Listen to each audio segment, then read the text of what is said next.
विविधा के सभी सुनने वालों को यूनुस खान का नमस्कार और विश्व हिंदी दिवस की बहुत सारी शुभकामनाएं। 10 जनवरी को विश्व हिंदी दिवस मनाया जाता है हर साल और आपको बता दें कि इसकी शुरुआत सन 2006 में हुई थी। तब से हर बरस हम ये दिन मना रहे हैं जो हमारी हिंदी भाषा के पूरे विश्व में गौरव को रेखांकित करता है। वैसे आपको बता दें, पहला विश्व हिंदी सम्मेलन 10 जनवरी 1975 को हुआ था। इसलिए 10 जनवरी की तारीख हिंदी के लिए महत्वपूर्ण बन गई थी और इसीलिए यह फैसला किया गया साल 2006 में कि हर साल 10 जनवरी को विश्व हिंदी दिवस मनाया जाएगा। वैसे आपको बता दें कि सन 1949 में संविधान सभा ने हिंदी को राजभाषा बनाने का फैसला लिया था और यह तय हो गया था कि हिंदी ही हमारे देश की भाषा होगी। हमारा भारत जो अनेकता में एकता की एक प्रतिमूर्ति है, एक बेहतरीन मिसाल है। विश्व हिंदी दिवस की बात तो हमने आपको बताई, लेकिन हर साल सन 1953 से राष्ट्रीय हिंदी दिवस मनाया जाता है 14 सितंबर को। तो इन दोनों दिनों के बीच के फर्क को तो आप समझ ही गए होंगे। आज दुनिया के तकरीबन सभी देशों में हिंदी बोलने वाले लोग हैं। विश्व के कई ऐसे विश्वविद्यालय हैं जहां हिंदी पढ़ाई जा रही है और हिंदी में शोध भी जारी है। जाहिर है कि हिंदी आज विश्व की एक बेहद महत्वपूर्ण भाषा बन गई है। कवि मैथिली शरण गुप्त कहते हैं, करो अपनी भाषा पर प्यार, जिसके बिना मूक रहते तुम, रुकते सब व्यवहार, करो अपनी भाषा पर प्यार। जिसमें पुत्र पिता कहता है, पत्नी प्राणाधार, और प्रकट करते हो जिसमें तुम निज निखिल विचार, बढ़ाओ बस उसका विस्तार, करो अपनी भाषा से प्यार। हिंदी के बारे में हिंदी के प्रसिद्ध कवि गोपाल सिंह नेपाली की एक महत्वपूर्ण कविता है। वो कहते हैं, दो वर्तमान का सत्य सरल, दो वर्तमान का सत्य सरल, सुंदर भविष्य के सपने दो, हिंदी है भारत की बोली, तो अपने आप पनपने दो। ये दुखड़ों का जाल नहीं, लाखों मुखड़ों की भाषा है, थी अमर शहीदों की आशा, अब जिंदों की अभिलाषा है, मेवा है इसकी सेवा में, नैनों को कभी न झपने दो, हिंदी है भारत की बोली, तो अपने आप पनपने दो। विश्व हिंदी दिवस पर विविधा की विशेष पेशकश के रूप में हम आपके लिए कुछ कविताएं लेकर आए हैं मूर्धन्य कवियों की, और इसके अलावा एक बहुत ही दिलचस्प वार्ता भी है। तो शुरुआत करते हैं पंडित रमानाथ अवस्थी के काव्य पाठ से। सन 1926 में रमानाथ अवस्थी का जन्म फतेहपुर उत्तर प्रदेश में हुआ था। उनकी महत्वपूर्ण पुस्तकें हैं सुमन सौरभ, आग और पराग, राख और शहनाई वगैरह। रमानाथ अवस्थी हिंदी के बेहद महत्वपूर्ण कवि रहे हैं और वे कवि सम्मेलनों की शान रहे हैं। कई कवि सम्मेलनों में लोग उन्हें सुनने के लिए रात में इंतजार किया करते थे उनकी बारी आने का। सुनिए ये महत्वपूर्ण कविता रमानाथ अवस्थी से। एक रचना उनके प्रति जो धरती से चांद तक जाना चाहते हैं। धरती तो बट जाएगी, पर नील गगन का क्या होगा। धरती तो बट जाएगी, पर नील गगन का क्या होगा। हम तुम ऐसे बिछुड़ेंगे तो महामिलन का क्या होगा। उजली उजली गंगा मेरी, नीली नीली यमुना है। उजली उजली गंगा मेरी, नीली नीली यमुना है। लेकिन इन दोनों से ज्यादा सुंदर इनका मिलना है। ऐसा कोई नहीं करे जो समता इनसे प्यार की। रात रात भर चांद उतारा करता इनकी आरती। तो चांद बनेगा महल अगर, तो चंद्र किरण का क्या होगा। चांद बनेगा महल अगर, तो चंद्र किरण का क्या होगा। धरती तो बट जाएगी, पर नील गगन का क्या होगा। कि नहीं हो सकता सपना जब तक साध अधूरी है। सबसे भारी दुश्मन अपनी अपनी ही मजबूरी है। हर नीचाई ऊंची लगती है मन की गहराई से। विषधर भी जीते जाते हैं चंदन की सच्चाई से। विष ही बढ़ता जाएगा तो फिर चंदन का क्या होगा। धरती तो बंट जाएगी पर नील गगन का क्या होगा। समय बदल देता है सबको, स्वयं बदलता ही नहीं। समय बदल देता है सबको, स्वयं बदलता ही नहीं। पर्वत नदियाँ देता है पर खुद तो गलता ही नहीं।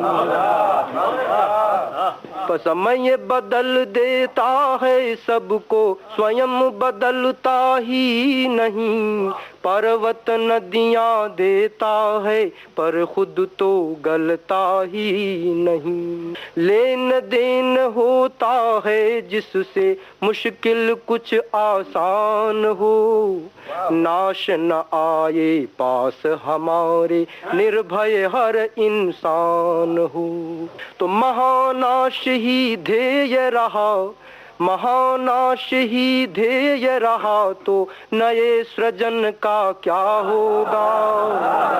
महानाश ही ध्येय रहा तो नए सृजन का क्या होगा।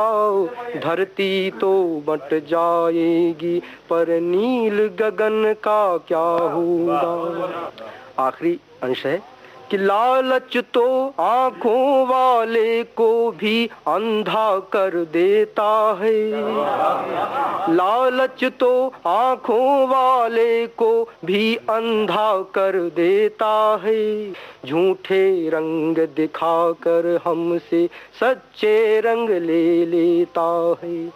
सागर का विश्वास मिले तो कुछ बूंदों का रोना क्या।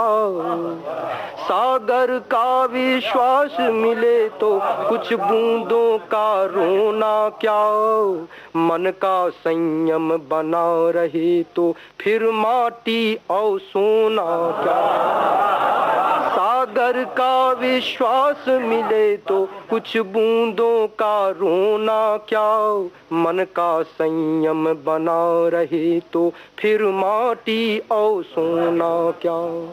तो मन की रंगत उड़ जाने पर, मन की रंगत उड़ जाने पर खाली तन का क्या होगा। धरती तो बंट जाएगी पर नील गगन का क्या होगा। हम तुम ऐसे बिछुड़ेंगे तो महामिलन का क्या होगा। रमानाथ अवस्थी से ये कविता सुनकर आपकी पुरानी स्मृतियां ताजा हो गई होंगी। आपको याद आया होगा कि कैसे कवि सम्मेलनों में रमानाथ अवस्थी शान हुआ करते थे और उनकी कविता सुनकर हमारे हृदय में भावनाओं का ज्वार आ जाता था। ऐसे ही एक और महत्वपूर्ण कवि हुए हैं वीरेंद्र मिश्र। वीरेंद्र मिश्र 1 अक्टूबर 1927 को जन्मे थे और एक जमाने में आकाशवाणी में मानद प्रोड्यूसर भी रहे। कुछ वर्ष उन्होंने यहां काम भी किया। वीरेंद्र मिश्र का काव्य पाठ सुना जाए। इंद्रधनुष का वेश अपना, संस्कृति का परिवेश अपना, जागा है फिर देश अपना।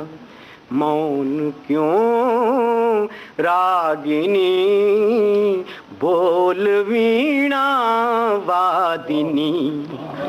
इंद्रधनुष का देश अपना, संस्कृति का परिवेश अपना, जागा है फिर देश अपना। मौन क्यों रागिनी, बोल वीणा वादिनी। छाती पर बर्फीला अंधड़ झेलता, मुखरित है फिर पर्वत का हिम देवता।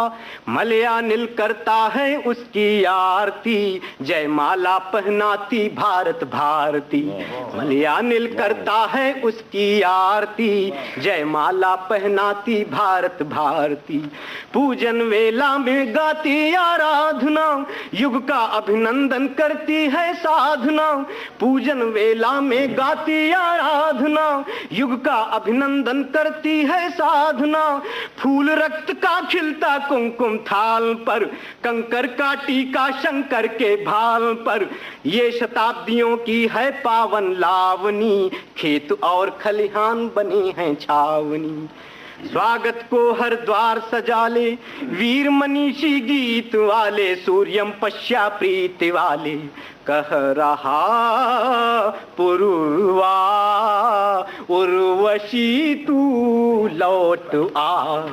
इंद्रधनुष का वेश अपना, संस्कृति का परिवेश अपना, जागा है फिर देश अपना।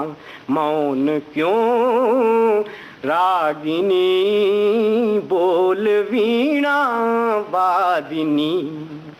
तू जागे मैं जागूं जागे केत की, हंस हंस कर बन जाए मिट्टी खेत की।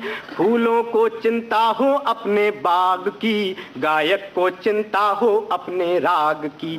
फूलों को चिंता हो अपने बाग की, गायक को चिंता हो अपने राग की। मधुरत की रक्षा को सावन चल पड़े, मेहंदी की रक्षा को दुल्हन चल पड़े। गली न उजड़े अस्त्र उठे बाजार का, आए ध्यान कलश को वंदन वार का। जाना ही होगा शोणित के वास्ते, केवल इस महंगी मिट्टी के वास्ते। वंशी ने हुंकार दी है, वंशी ने हुंकार दी है, चूड़ी ने तलवार ली है, राधा ने ललकार दी है। लो नई आरती पार्थ के ओ सारथी। इंद्रधनुष का वेश अपना, संस्कृति का परिवेश अपना, जागा है फिर देश अपना। मौन क्यों रागिनी बोल वीणा वादी। वीरेंद्र मिश्र की ये कविताएं हमने विविध भारती के संग्रहालय से प्राप्त की थीं और आप तक पहुंचाई विश्व हिंदी दिवस के इस मौके पर। आपको याद दिला दें कि कवि वीरेंद्र मिश्र ने एक फिल्म में एक गाना भी लिखा था। सन 1977 में यह फिल्म आई थी जिसका नाम था धूप छांव। संगीतकार थे शंकर जयकिशन, स्वर मोहम्मद रफी का था और गाना था ये। जूड़े में गजरा मत बांधो, मेरा गीत महक जाएगा। जूड़े में गजरा मत बांधो, मेरा गीत महक जाएगा। तेरी प्रीत सुलग जाएगी, मेरा प्यार छलक जाएगा। जूड़े में गजरा मत बांधो, मेरा गीत महक जाएगा।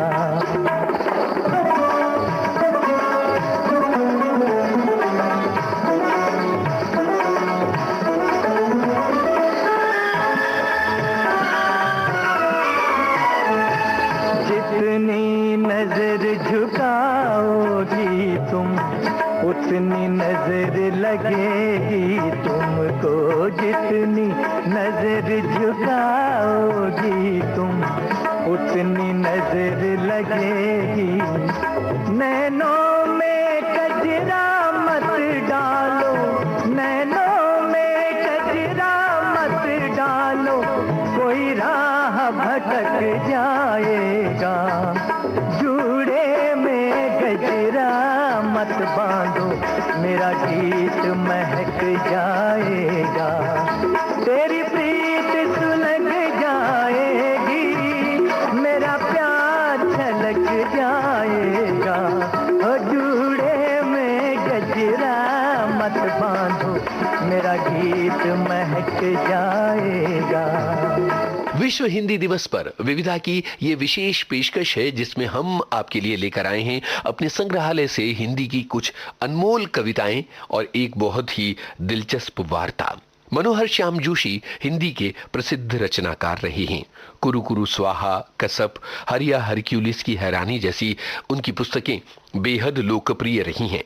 वो टेलीविजन पर भी सक्रिय रहे और हिंदी के कुछ महत्वपूर्ण धारावाहिकों का लेखन उन्होंने किया, जैसे हम लोग, बुनियाद, कक्का जी कहीन और मुंगेरी लाल के हसीन सपने वगैरह।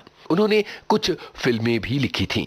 मनोहर श्याम जोशी ने वर्षों वर्ष पहले आकाशवाणी के लिए एक दिलचस्प वार्ता रिकॉर्ड की थी, मेरा पहला पहला प्यार। सुनिए उन्हीं की जबानी ये अनमोल वार्ता। एक तो यह कि मैं पूछूं पहले का मतलब क्या है, पहला माने कितना पहला। दूसरा यह कि मैं जिज्ञासा करूं प्यार का आप यहाँ किस अर्थ में प्रयोग कर रहे हैं। प्यार माने कैसा प्यार? अगर प्यार की परिभाषा आप स्पष्ट नहीं करते तो मुझे पहले पहले प्यार की तलाश में बहुत पीछे जाना होगा। अपनी माँ के गर्भ तक नहीं तो गोदी तक तो निश्चय ही। फ्रायडवादियों की दाद और फ्रायड विरोधियों की झाड़ दोनों का खतरा उठाते हुए मुझे कहना होगा कि मेरा पहला पहला प्यार अपनी माँ के दूध से हुआ, जिसका मैं पूरे 4 साल तक सेवन करता रहा। उसी जमाने में मुझे माँ के पल्ले से भी बहुत प्यार हुआ, जो मसूरों की खाज मिटाने के लिए उतना ही अच्छा था जितना मुंह छिपाने के लिए। यह फ्रायडवादी पल्ला छोड़ता हूँ तो अपने को आईनों की सोहबत में पाता हूँ। कहने वाले यूं ही नहीं कह गए कि हमारा पहला और आखिरी प्यार खुद अपने से होता है। तो साहिबान, ये रहा मैं, 13 साल का किशोर, अपने घर की उस पुरानी सिंगार मेज के सामने खड़ा हुआ। शीशा करामाती हो न हो, मेरा मन जरूर करिश्माती है। इस आईने में अपने को जैसा चाहूँ वैसा देख पाता हूँ। और अब आपसे क्या छिपाना, मैं ज्यादातर अपने को एक फिल्म हीरो के रूप में देखना चाहता हूँ। मगर जब किसी भी तत्कालीन किशोरी ने उस किशोर में वो फिल्मी हीरो नहीं देखा, तब हम ही क्यों उसके फेर में पड़े। प्रसंगवश उस जमाने में अक्सर किशोरियां ब्याहता हुआ करती थी। किशोर प्रेम की आप बस कहानियां सुन सकते थे और ये तमाम कहानियां पौराणिक गोकुल वृंदावन से ताल्लुक रखती थी। यही मुसीबत है, जब टीनेज रोमांस हमारे जमाने में होता ही नहीं था, तब अपने पहले पहले प्यार का आज की डिस्को दीवानी दुनिया में क्या खाक जिक्र करें। इस मुसीबत से पार पाने का एक ही तरीका है, वो ये कि सख्त एक तरफा किस्म के अनकहे प्यार को भी प्यार में शुमार किया जाए। वैसे इसमें संकोच की कोई बात नहीं, क्योंकि मनोविज्ञान की एक अमेरिकी पंडिता ने हाल में ये लिखा है कि सख्त एक तरफा किस्म का अनकहा प्यार ही सच्चा प्यार होता है और रह पाता है। गोया दो तरफा होते ही उसमें खोट आ जाते हैं। अपनी किशोरावस्था और जवानी में इस तरह के खांटी यानी एक तरफा और अनकहे प्यार मैंने भी ज्यादा नहीं तो 2-4 किए ही होंगे। इनमें से एक था हॉलीवुड की अभिनेत्री जीन सिमन्स से। हॉलीवुड की अभिनेत्री से था इसलिए कतई खालिस रहा। अपने यहाँ की किसी अभिनेत्री से हो गया होता तो चिट्ठियां लिख लिख कर या कौन जाने मुंबई भागकर अशुद्ध कर दिया होता। ऐसा ही एक अदद और अनकहा प्यार मुझे अपने से कद को छोड़ हर माने में बड़ी एक ऐसी परिष्कृत देवी जी से हुआ जिन पर उन दिनों अनेक महारथी फिदा थे। इस प्यार की बाबत उनसे कुछ न कहने की समझदारी के साथ साथ मैंने अपने चंद जिगरी दोस्तों से बहुत कुछ कह डालने की बेवकूफ़ी भी की। राजदा रकीब बने। इन दोस्तों ने उन देवी जी के सामने मेरे प्यार के परखचे जरूर उड़ाए होंगे, क्योंकि जब भी मैं दुम हिलाता उनके सामने आता वो बिला वजह और बेसाख्ता हंस पड़ती। इस पिल्ला प्यार को किसी गिनती में न लें तो मेरा पहला पहला प्यार एक ऐसी किशोरी से हुआ जिसे मैंने अपने एक श्रद्धेय के घर की बैठक से लगे कमरे से अक्सर सुनाई देने वाली एक उपस्थिति के रूप में ही जाना। यूं वह मेरे सामने कई बार आई, लेकिन मैं उसे कभी ठीक से देख नहीं सका। कुछ इसलिए कि वो सिर झुकाए हुए होती थी और कुछ इसलिए कि मैं भी सिर झुकाए हुए होता था।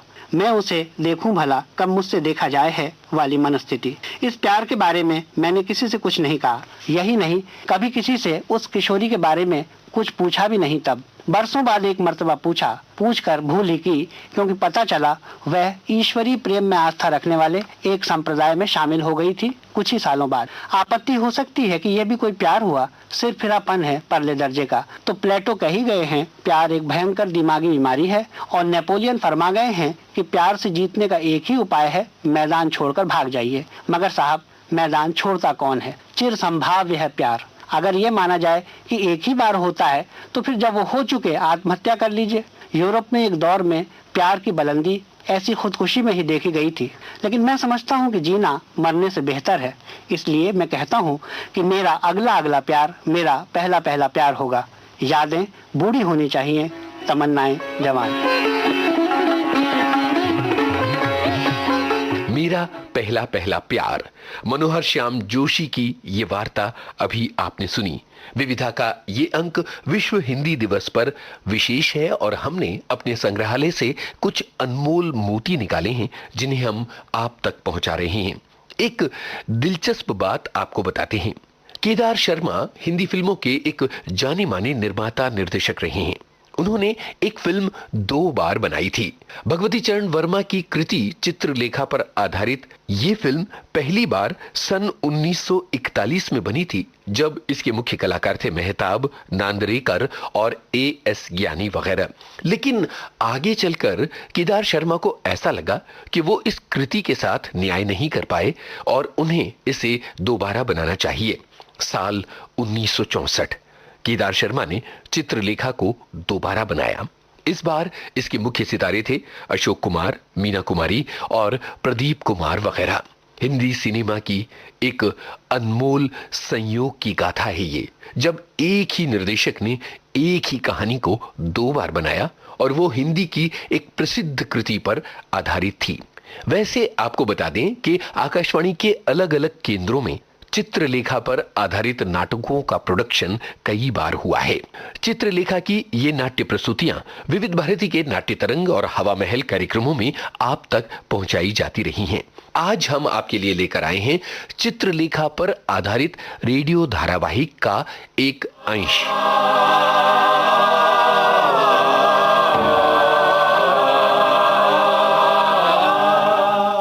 देवी, तुम बड़ी विचित्र हो।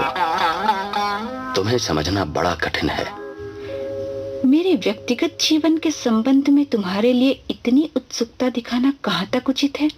ठीक कहती हो देवी, पर तुम्हारे व्यक्तिगत जीवन में उत्सुकता दिखाने का अर्थ होता है अपने गुरु के जीवन में उत्सुकता दिखाना, और ये मेरे लिए स्वाभाविक तथा उचित है। देवी चित्रलेखा, तुम अच्छी तरह से जानती हो कि यहां तुम्हारी उपस्थिति इस कुटी की संयम पूर्ण शांति को नष्ट कर रही है। यह आश्रम एक कुल के समान है, जहां के प्रत्येक व्यक्ति को दूसरे के उचित तथा अनुचित कार्यों में टीका करने का ही नहीं, वरन हस्तक्षेप करने का अधिकार है। मैं इस बात को मानने को बाध्य नहीं हूँ। न सही, फिर भी मैं आज बीजगुप्त के यहाँ जाऊंगा, केवल अपने गुरु भाई श्वेतांक से मिलने के लिए।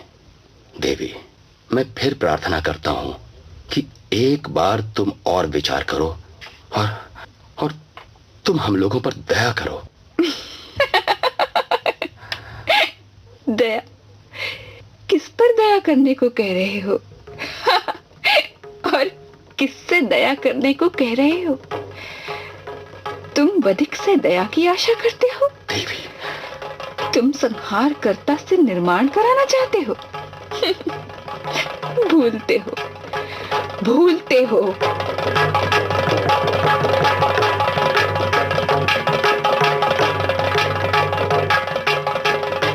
दोपहर के समय विशाल देव नगर से लौट आया। चित्रलेखा उसकी प्रतीक्षा कर रही थी। इतना सब कह चुकने के बाद, अपने निर्णय के बाद भी वो बीजगुप्त के संबंध में जानना चाहती थी। जिस समय विशाल देव लौटा, उस समय चित्रलेखा कुटी के बाहर वटवृक्ष के नीचे लेटी हुई थी। विशाल देव को देखते ही वो उठकर बैठ गई। विशाल देव सीधे चित्रलेखा के पास आया। देवी चित्रलेखा, मैं बतला दूं कि आर्य बीजगुप्त से नहीं मिला। मैं केवल श्वेतांक से मिलकर लौट आया हूं। मैं अधिक देर तक वहां ठहरा भी नहीं, क्योंकि श्वेतांक आर्य मृत्युंजय के यहाँ जा रहा था।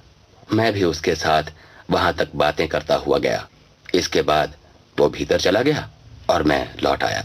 श्वेतांक ने मेरे विषय में भी तुमसे कुछ पूछा विशाल देव? हाँ, तुम्हारे स्वास्थ्य तथा कुशल क्षेम के विषय में वो मुझसे पूछता रहा। वो जल्दी में था, नहीं तो वो यहाँ आता भी। एक बात और बतलाऊं? हाँ? शायद तुम्हें आश्चर्य हो, श्वेतांक यशोधरा से प्रेम करता है। क्या? हाँ, और वो उससे विवाह करना चाहता है। श्वेतांग यशोधरा से विवाह करना चाहता है? हाँ। मेरा तो ऐसा अनुमान था कि बीजगुप्त से यशोधरा का विवाह हो गया है। तुमने ये किस प्रकार अनुमान कर लिया कि बीजगुप्त से यशोधरा का विवाह हो गया? श्वेतांक ने ये तो कहा था कि बीजगुप्त यशोधरा की ओर आकर्षित अवश्य हुए थे, पर उसका विश्वास है कि बीजगुप्त यशोधरा से विवाह कभी न करेंगे। बीजगुप्त का तुम्हारी ओर अनुराग स्थायी है। धन्यवाद विशाल देव जी। जो कटु शब्द मैंने तुमसे कहे हैं उनके लिए तुम मुझे क्षमा करना। देवी, मैं आज यहाँ से चली जाऊंगी, इतना विश्वास रखना विशाल देव। चित्रलेखा पर आधारित रेडियो धारावाहिक का ये अंश आपने सुना। जैसा कि आप जानते हैं, भगवती चरण वर्मा की ये कृति थी। ये जो धारावाहिक था, इसका निर्माण विविध भारती मुंबई में ही किया गया था और इस धारावाहिक में आपको कई जानी पहचानी आवाजें सुनाई दी होंगी। बहरहाल फिल्म चित्रलेखा की बातें हमने की, तो चलिए साहिर लुधियानवी का लिखा इस फिल्म का एक गाना भी सुन लिया जाए। संसार से भागे फिरते हो, भगवान को तुम क्या पाओगे, इस लोक को भी अपना न सके, उस लोक में भी पछताओगे। संसार से भागे फिरते हो।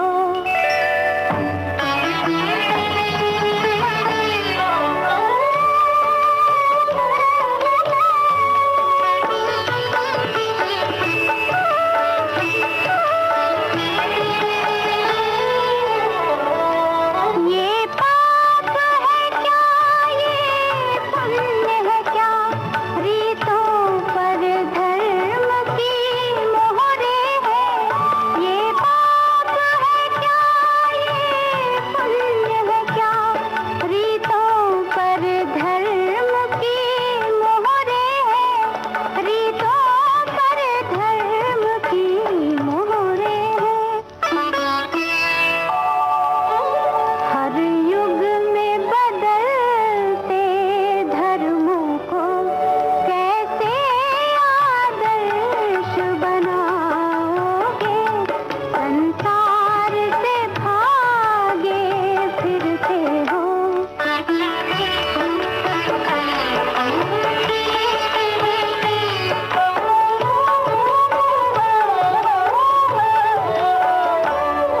ये भोग भी तपस्या है, तुम त्याग के मारे क्या जानो। ये भोग भी तपस्या है, तुम त्याग के मारे क्या जानो, तुम त्याग के मारे क्या जानो। अपमान रचेता का होगा, रचना को अगर ठुकराओगे। संसार से भागे फिरते हो। विश्व हिंदी दिवस पर विविधा कार्यक्रम में हम आपके लिए लेकर आए थे कुछ अनमोल रिकॉर्डिंग्स और हिंदी साहित्य के कुछ अनमोल मोती। लेकिन इस हफ्ते कुछ महत्वपूर्ण हस्तियों के जन्मदिन भी आ रहे हैं, उनसे जुड़ी तारीखें भी आ रही हैं। अब जैसे सुप्रसिद्ध संतूर वादक पंडित शिव कुमार शर्मा, उनका जन्म 13 जनवरी 1938 को जम्मू में हुआ था। आगे चलकर पंडित शिव कुमार शर्मा, जो कि संतूर वादक हैं, उन्होंने जोड़ी बनाई सुप्रसिद्ध बांसुरी वादक पंडित हरि प्रसाद चौरसिया के साथ और संगीतकारों की ये जोड़ी कहलाई शिव हरि। शिव हरि की इस जोड़ी ने फासले, चांदनी, लम्हे और डर जैसी फिल्मों में संगीत दिया था और इन फिल्मों के गाने बेहद लोकप्रिय हुए हैं। यूं तो पंडित शिव कुमार शर्मा ने कई हिंदी गीतों में संतूर बजाया है, शिव हरि की जोड़ी ने कई अनमोल गाने तैयार किए। हम उन गानों के अंश भी आपको सुना सकते हैं जिनमें पंडित शिव कुमार शर्मा का संतूर है। हम वो गाने भी आपको सुनवा सकते हैं जिन्हें शिव हरि ने कंपोज किया। लेकिन आज हम आपके लिए एक बेमिसाल गाना लेकर आ रहे हैं। सन 1966 में फिल्म गाइड आई थी। जब इसके एक गाने की रिकॉर्डिंग चल रही थी, तब संगीतकार सचिन देव बर्मन ने शिव कुमार शर्मा को ये जिम्मेदारी सौंपी कि वो इस गाने में तबला बजाएं। शर्मा जी ने ऐतराज किया। उन्होंने कहा कि वो तो संतूर बजाते हैं, तबला कैसे बजा सकते हैं।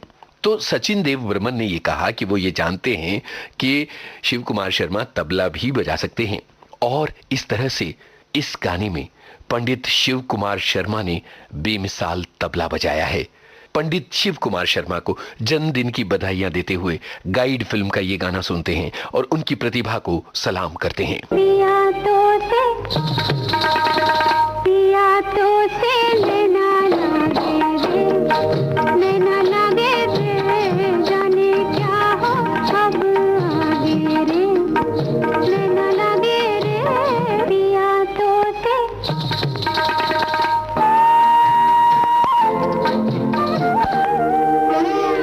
रात को जब चांद चमके जल उठे तन मेरा, मैं कहूँ मत करो चंदा इस गली का फेरा।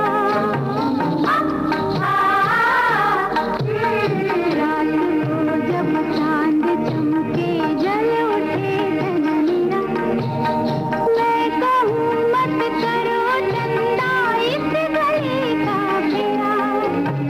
आना मोरा दैया जादू, चमकना उस रात को जब मिलेंगे तन मन, मिलेंगे तन मन। पिया तो से लेना लागे रे, लेना लागे रे, पिया ओ पिया, ओ पिया, आहा पिया, ओ पिया तो से लेना लागे रे, जाने क्या हो अब आगे रे, लेना लागे रे, पिया तो से लेना लागे रे। 9 जनवरी को 2 महत्वपूर्ण हस्तियों का जन्मदिन है। ओम प्रकाश भंडारी अगर मैं कहूं तो आपको समझ में नहीं आएगा कि मैं किस लेखक और कवि की बात कर रहा हूं, लेकिन जैसे ही मैं आपसे कहूंगा कमर जलालाबादी, तो आपको तुरंत याद आ जाएगा कि वे हिंदी फिल्मों के एक प्रसिद्ध गीतकार हुए हैं। अमृतसर में पैदा हुए ओम प्रकाश भंडारी शायरी का शौक ऐसा रखते थे कि उन्होंने अपना नाम बदल दिया और हो गए कमर जलालाबादी। कमर जलालाबादी के महत्वपूर्ण गाने आपको बताएं। पहली तारीख तो आप सुनते ही हैं, खुश है जमाना आज पहली तारीख है, वो भी उन्हीं का लिखा हुआ है। हावड़ा ब्रिज फिल्म का गाना मेरा नाम चिंचिंचू, वो भी कमर जलालाबादी का ही लिखा हुआ है। बरसों पहले विविध भारती के स्टूडियो में कमर साहब आए और उन्होंने फौजी भाइयों से जयमाला कार्यक्रम में अपनी कुछ बातें कही थी। इसी रिकॉर्डिंग का एक अंश आपके लिए। फौजी भाइयों, आपकी हिम्मत और अजमत को सलाम। आपकी और हम कलाकारों की जिंदगियां कहीं कहीं मिलती हैं। आप मुल्क को सेंस ऑफ सिक्योरिटी देते हैं, हम उसकी तफरी का सामान मुहैया करते हैं। ज़रूरत पड़े तो आप वतन दुश्मनों के खून से खेलते हैं और हम अपने फ़न की तख्लीक के लिए खूने जिगर से खेलते हैं। जोश मलसियानी ने खूब कहा है, खून कितना चाहिए एक मिसराए तर के लिए। बहुत साल पहले जब मैं लाहौर में इसी मिसराए तर की तलाश किया करता था, लुधियाना के एक नौजवान ने मुझे मुशायरे में बुलाया। उस नौजवान के गर्म खून में इनकलाबी शायरी जोश मार रही थी। कुछ वक्त गुजरा, उस नौजवान का कलाम पंजाब में मशहूर हुआ, हिंदुस्तान में मशहूर हुआ और एक दिन बम्बई में श्री SD बर्मन के यहाँ फिर उस नौजवान से मुलाकात हुई। अब वो फिल्मी दुनिया में शामिल होने की कोशिश कर रहा था। वो ना सिर्फ शामिल हुआ बल्कि आज उसका शुमार चोटी के नगमा निगारों में है। नौजवान का नाम है साहिर लुधियानवी। 1943 में मैं प्रभात फिल्म कंपनी पूना में शामिल हुआ। उस वक्त वहाँ रहमान, राम सिंह और सप्रू भी जद्दोजहद कर रहे थे। एक दिन प्रोड्यूसर बाबूराव पाई ने बताया कि वो एक नए हीरो को लाए हैं और उसे जल्द ही चांस देंगे। हम सब सोचा करते थे कि पता नहीं इस बेचारे को कब चांस मिलेगा। उन दिनों प्रभात में हम एक हैं की तैयारी हो रही थी। इत्तेफाक देखिए कि उस फिल्म का हीरो किसी वजह से फिल्म में काम नहीं कर सका और पाई साहब के नए हीरो को फौरन चांस मिल गया। सब ने कहा नया हीरो बहुत खुशनसीब है। ये नौजवान देवानंद था जो आज देश परदेश में मशहूर है। उन्हीं दिनों में एक और नौजवान प्रभात में शामिल हुआ। आप माशाअल्लाह छोटी सी बकर दाढ़ी रखा करते थे, शक्ल से फिलासफर मालूम होते थे, बगल में एक कहानी की फाइल रखते थे और सबको सुनाया करते थे। वैसे आप प्रभात में डांस डायरेक्टर थे। वक्त गुजरा, मैंने उन्हें एक शानदार ओपन कार में देखा और उनका नाम बच्चे बच्चे की जबान पर। ये नौजवान ना तो राइटर बना ना डांस डायरेक्टर बना, वो बना मशहूर प्रोड्यूसर, डायरेक्टर और एक्टर गुरुदत्त। गानों की फिल्म बंदी में राज कपूर के साथ साथ गुरुदत्त का नाम आने लगा। वो कैसे लोग थे जिनके प्यार को प्यार मिला। हमने तो जब कलियां मिला, जाने वो कैसे लोग थे जिनके प्यार को प्यार मिला।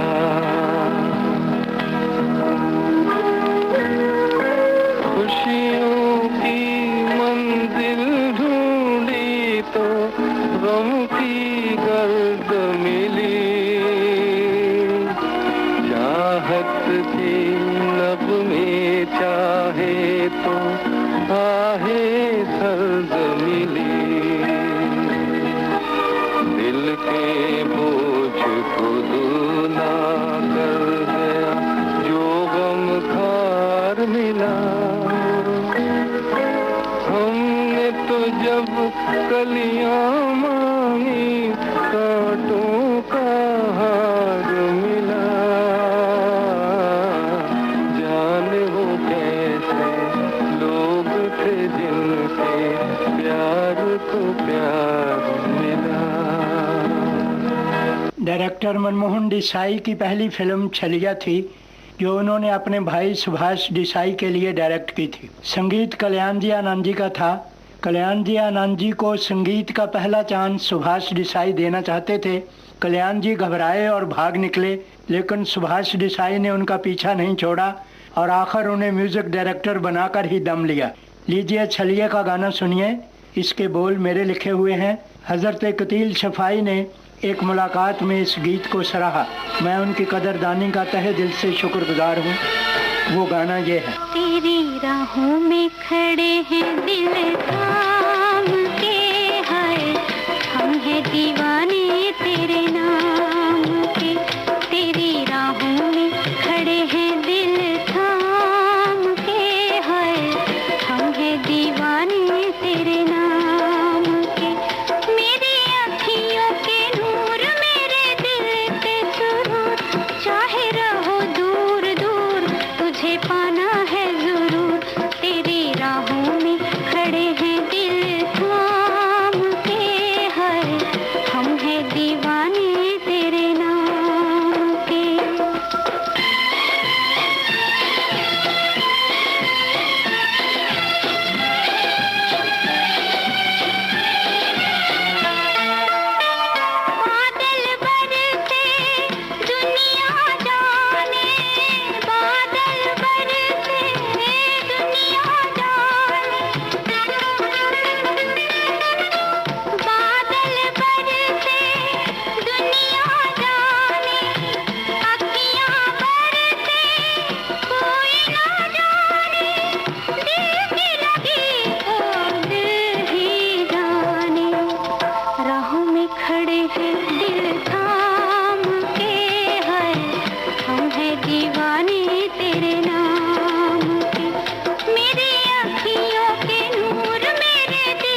जनवरी को हिंदी सिनेमा के एक और महत्वपूर्ण व्यक्ति का जन्मदिन होता है और वो हैं महेंद्र कपूर।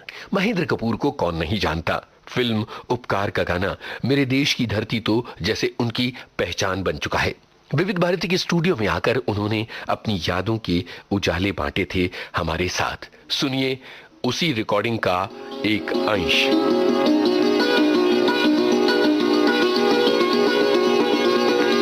साहिर साहब तो कमाल के राइटर थे, बहुत कम बोलते थे, हंसी मजाक बहुत करते थे। ममता जी गाने जो साहिर साहब लिखते थे, जो भी लिखते थे, बहुत अच्छा लिखते थे। उससे क्या कि सिंगर को इतना इंटरेस्ट आ जाता था उन गानों में कि खुद बहुत मजा लेते थे। तो साहिर लुधियानवी जैसे राइटर मुझे नहीं लगता पैदा होंगे। ये देखिए इन्होंने वो गाना लिखा था, भूल सकता है भला कौन ये प्यारी आंखें, रंग में डूबी हुई नींद से भारी आंखें।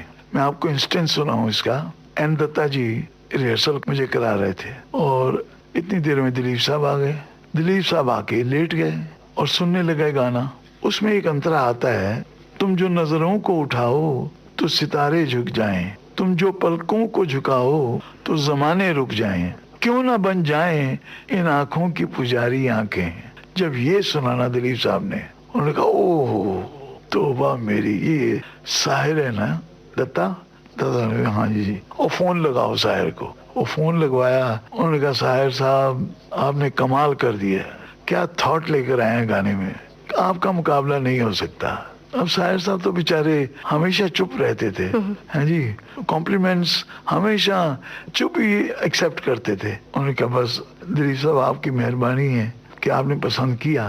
तो उन्होंने कहा नहीं साहिर साहब, दिल करता आपको गले लगाऊं, बस आपसे अच्छा नहीं है कोई राइटर। तुम जो नजरों को उठाओ तो सितारे झुक जाएं, तुम जो पलकों को झुकाओ तो जमाने रुक जाएं, क्यों ना बन जाए इन आँखों की पुजारी आँखें, रंग में डूबी हुई नींद से भारी आँखें, भूल सकता है भला कौन।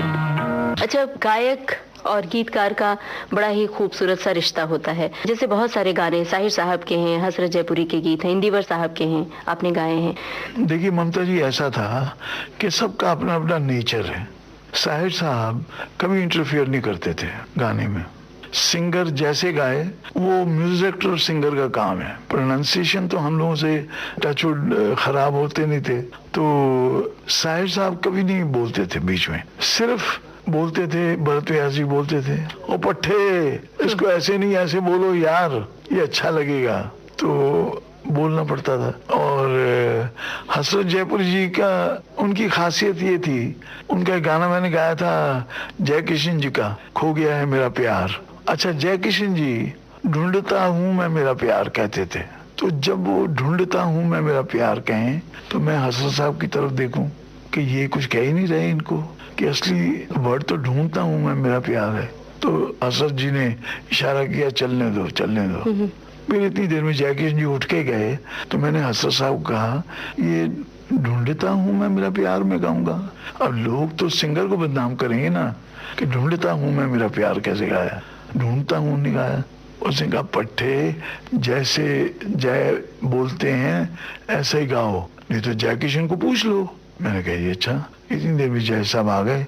मैंने कहा पापा जी वो ढूंढता हूँ मैं मेरा प्यार गाना है कि ढूंढता हूँ मैं मेरा प्यार? तो उन्होंने कहा यार ऐसा है, वो बेड़ी वाला गा रहा है, वो कहाँ ढूंढता हूँ मैं मेरा प्यार गाएगा, वो ढूंढता हूँ मैं मेरा प्यार गाएगा। तो इसको ढूंढता हूँ मैं मेरा प्यार चलने दो, ये अच्छा लगता है। क्यों हसरत? हसरत साहब भी हाँ में वहाँ मिला देते थे। उन्होंने कहा ठीक है जी। अच्छा, महेंद्र कपूर साहब, पति पत्नी और वो एक फिल्म थी, ठंडे ठंडे पानी से नहाना चाहिए, गाना आए या ना आए गाना चाहिए। तो ये मेरा ख्याल है कि हिंदुस्तान का हर आदमी कभी न कभी गुनगुनाया होगा, खास करके बाथरूम में नहाते वक्त। तो क्या आपको ये अंदाजा था कि ये मजेदार गाना एक दिन एक इतिहास बन जाएगा? ममता जी, ये इंडस्ट्री की खासियत है कि कोई पता नहीं चलता कौन सी पिक्चर चलनी है, कोई पता नहीं चलता कौन सा गाना चलना है, लोगों को क्या पसंद आना है। अब जब मुझे मनोज जी ने गवाया था मेरे देश की धरती, तो मैं कसम से बोलता हूँ मेरे मन में आता था क्या गवा दिया मुझे देश की धरती, देश की धरती, सोना उगले सोना उगले, और पता चला बच्चे बच्चे की जुबान पे था गाना। तो ऐसे ही ठंडे ठंडे पानी में वो रिकॉर्ड हो गया। इतना जरूर पता था कि इसमें पंच है जी, और जो आर्टिस्ट हैं संजीव कुमार जी, वो इसको निभाएंगे बहुत अच्छा, लेकिन पता नहीं था कि चोपड़ा साहब इसको पिक्चराइज इतना अच्छा करेंगे, लोग बहुत एंजॉय करेंगे, और बाकी वो बहुत एंजॉय किया लोगों ने। तो क्या सचमुच ठंड का कुछ एहसास करना पड़ा था आपको, या ऐसे सिर्फ सुरों का कमाल था? हाँ, तो मुझे बोलते थे ना कि वो हीरो पे ठंडा ठंडा पानी पड़ता है तो वो कैसे करेगा जी, तो ओ ठंडे ठंडे ऐसे करना पड़ता था। हो ठंडे ठंडे पानी से नहाना चाहिए, हो ठंडे ठंडे पानी से नहाना चाहिए। गाना आए या ना आए गाना चाहिए, हाँ, गाना आए या ना आए गाना चाहिए। हो पुत्रा ठंडे ठंडे पानी से नहाना चाहिए।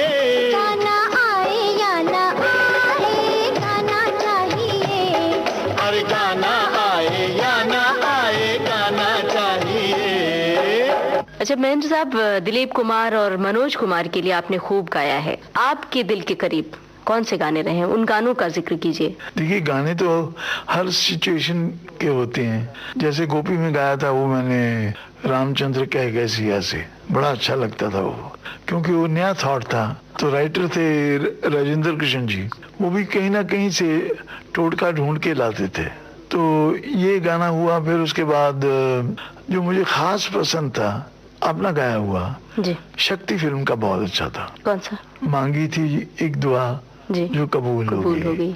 और रिकॉर्डिंग के बाद उनके साथ किस तरह के हंसी मजाक हुआ करते थे? हंसी ठट्ठा कुछ बताइए। दिलीप साहब तो इतने मज़ेदार थे, वो तो हर चीज पे मजाक करते थे। लेकिन ममता जी, मैं आपको बताऊं, दिलीप साहब के और मेरे रिलेशंस, इनके छोटे भाई मेरे साथ पढ़ते थे, एहसन और असलम, और इनके घर में जाया करता था जब इनकी पहली पिक्चर बन रही थी ज्वार भाटा।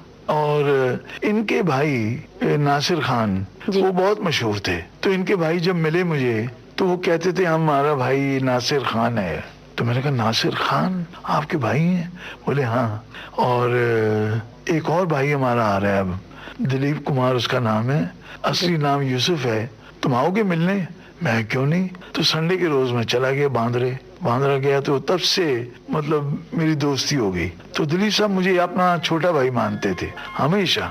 ये सब हीरोज जो हैं ये खुद अच्छा गाते हैं, तो ये गा के सुनाते हैं। अच्छा। और यार ऐसे नहीं ऐसे मुझे चाहिए, ऐसे नहीं ऐसे मुझे चाहिए। वैसे ही मनोज जी थे, वैसे ही दत्त साहब थे, ये लोग खुद गा के सुनाते हैं। तो दिलीप साहब ने कोई गाना गा के आपको बताया था? हाँ, सब गाने। जैसे देखिए ना वो जेंटलमैन जेंटलमैन जेंटलमैन ये कहते थे, और देखो वो मैं टोपी पहन कर आता हूँ और ये लिबास पहन कर आता हूँ तो छेड़ता हूँ वो हीरोइन की माँ को, और तंजिया आवाज में तुमको गाना है, हे gentleman gentleman gentleman.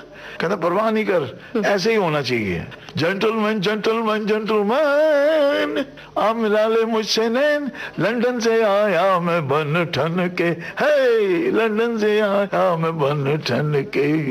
Gentleman gentleman gentleman, gentleman gentleman gentleman, मैं हूँ बाबू जेंटलमैन, आप मिला ले मुझसे नैन, लंदन से आया मैं बन ठन के, हे लंदन से आया मैं बन ठन के। Gentleman gentleman gentleman.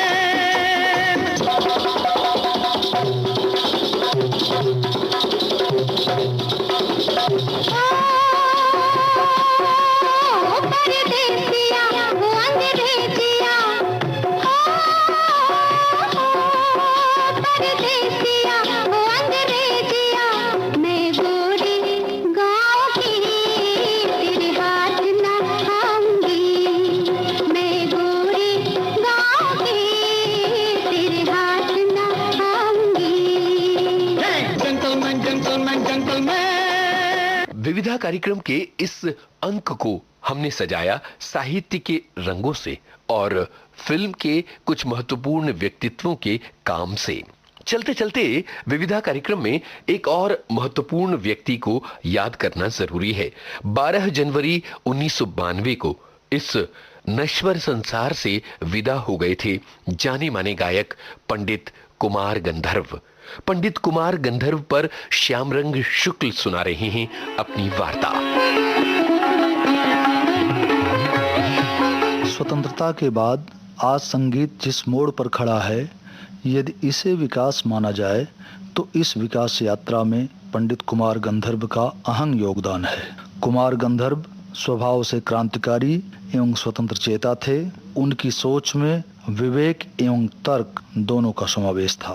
कुमार ने परंपरा के अस्तित्व को नहीं नकारा, बल्कि अंधानुकरण को नकारा। परंपरा के संदर्भ में उनकी व्याख्या कुछ और थी। उनका कहना था कि ठहर कर परंपरा को निहारते रह जाना बेमानी है, क्योंकि ठहराव परंपरा नहीं है, वह एक ऐसी धारा है जो पीछे से बहती चली आ रही है और आगे को बहती चली जा रही है। ऐसे ही अनंत अनंत धाराओं के प्रवाह का नाम परंपरा है। संगीत की भी उनकी एक अपनी व्याख्या थी। उन्होंने अपने को किसी घराने के खूंटे में नहीं बांधा। कुमार ने सुरों को अपने ढंग से देखा। लय के पालने पर सुरों को वे बड़ी ममता से झुलाते थे। इतना सब होते हुए भी राग की शुद्धता के प्रति नेक और ईमानदार रहे। यद्यपि उनकी स्वर संगतियां और मुर्कें आम से हटकर थीं, तत्वतः इसी को सृजन कहते हैं। कुमार गंधर्व ने जब अपनी चिंतन धारा का बिगुल बजाया तो चहुओर से जमकर विरोध हुआ। युद्धम देह के घोष होने लगे, किंतु अविचलित कुमार ऐकला चलो की तर्ज पर अपनी राह चलते रहे। अपनी टेर अपने ही सुनते रहे। देखते देखते वह दिन भी आ गया जब लोगों ने यह महसूस किया कि यहाँ तो गुदड़ी में लाल है। बस क्या था कि रातों रात कुमार गंधर्व हो गए सबके लाडले। कुमार जी अपनी जगह अडिग रहे और हम हैं कि उन्हें देखने के लिए अपनी पोजीशन बदलते रहे। कुमार की गायकी अपने ढंग की अकेली गायकी है। उसका रंग इंद्रधनुषी है। अलग अलग रंग हैं तो उनका नयनाभिराम मिलन भी है। उसमें तमाम पुष्पों के पराग का संकलन है, किंतु स्वाद केवल मधु का है। उसमें शब्द हैं, अर्थ है। शब्द और सुर की पीड़ाओं का सहज संवाद भी है। ताल के संग सुरों का उठापटक नहीं, अपितु अलौकिक रोमांस है। उनकी रागनी हर दिन नए नए परिधान पहनती है, हर दिन नए नए श्रृंगार करती है। उसमें विविधता है। स्वर संगतियों में अल्हड़ मधुर चुलबुलाहट है। उनकी गायकी जो कुछ है अपनी है, मौलिक है, जिससे किसी अन्य गायकी या शैली का दूर तक का रिश्ता नहीं जुड़ता। वे स्वयं में एक घराना या शैली हैं जिसके चीरहरण के न जाने कितने दुशासनों के प्रयास विफल गए। इस गायकी का सौंदर्य शास्त्र ही कुछ अलग है। उनका कहना था कि घराने की नकल करने से कोई बड़ा नहीं होता, बड़ा होता है सृजन से, कुछ रचने से। कुमार ने दरबारी सौंदर्य शास्त्र के अस्तित्व को नकार कर संगीत के लोकतांत्रिक सौंदर्य शास्त्र के मूल्यों की स्थापना पर बल दिया। वह सौंदर्य बोध जो जमीन से जुड़ा है, वह उनकी गायकी का प्राण है। मालवा के लोकगीतों पर कुमार का शोध था। उन लोकगीतों का शास्त्रीकरण इनके गायन में रच बस गया। कुमार की गायकी जो लोकमानस की गायकी बन सकी, उसके पीछे यह एक मुख्य कारण रहा है। कुमार गंधर्व ने कला को पेशा नहीं अपितु एक पूजा के रूप में ग्रहण किया। जिसके लिए संगीत एक पूजा है, आराधना है, उसकी दुनिया में केवल 7 सुरों का भरा पूरा परिवार होता है। इन्हीं के संग उसका उठना बैठना, गाना रोना सभी कुछ होता है। उन्हीं की मनोहारों में वह खोया रहता है, वह भावों का सौदा करता है। कुमार एक ऐसे ही यायावर थे। अब सुनते हैं कुमार गंधर्व और वसुंधरा के स्वर में ये भजन।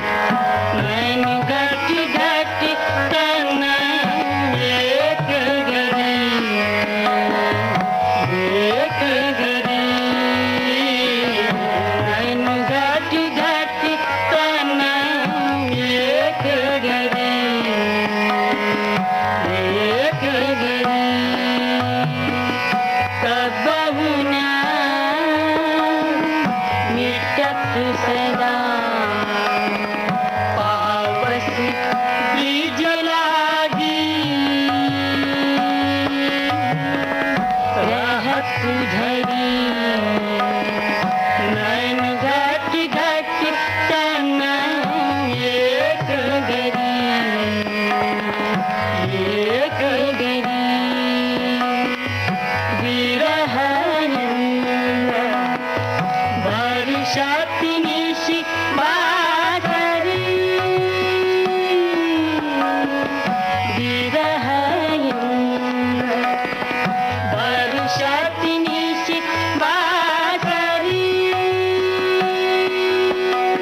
आज का विविधा कार्यक्रम, जिसे हमने विश्व हिंदी दिवस पर विशेष सामग्री से सजाया था। इसके अलावा कुछ फिल्मी और संगीत की कुछ हस्तियों को भी हमने नमन किया।